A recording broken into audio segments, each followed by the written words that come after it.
তিন ব্যক্তির বদদোয়া নিলে আপনি ধ্বংস হয়ে যাবেন। তাই প্রিয় ভাই, এই তিন ব্যক্তির বদদোয়া থেকে আমাদের সকলকেই বেঁচে থাকতে হবে। আমরা যদি এই তিন ব্যক্তির বদদোয়ায় পড়ে যাই তাহলে আমাদের জীবন ধ্বংস হয়ে যাবে। হচ্ছে আপনার পিতামাতা। আমাদের পিতামাতা আমার জন্য কত কষ্ট করেছেন, আপনার জন্য কত কষ্ট করেছেন। এই পিতামাতার বদদোয়া থেকে আমাদেরকে বেঁচে থাকতে হবে।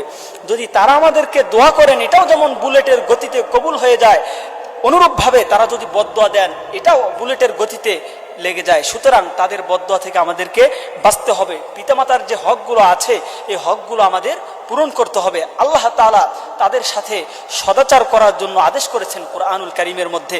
অসংখ্য জায়গায় পিতামাতার হক সম্পর্কে আলোচনা করেছেন, তাদের সাথে সদাচার করতে বলেছেন। এজন্য আমাদের উচিত আমরা যেন পিতামাতার বদদোয়া না নেই।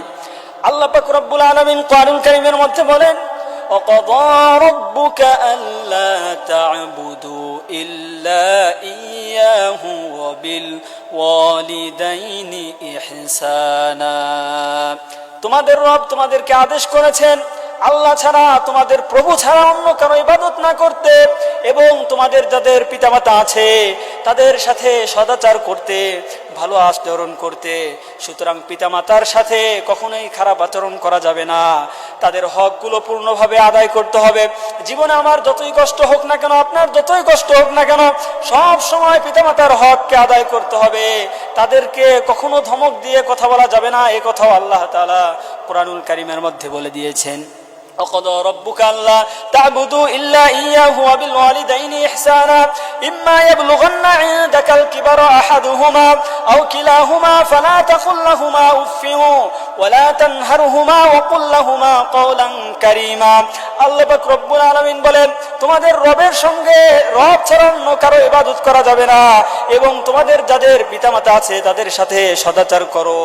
তারা যখন বার্ধক্যে উপনীত হবে, তারা যখন তোমাদের কাছে বার্ধক্যে পৌঁছবে, তখন তাদের সাথে খারাপ আচরণ করা যাবে না, তাদেরকে ধমক দেওয়া যাবে না, উফ শব্দ করা যাবে না, এবং তাদের সাথে যেই শব্দগুলো ব্যবহার করবে অত্যন্ত সম্মানজনক শব্দ তাদেরকে ব্যবহার করতে হবে।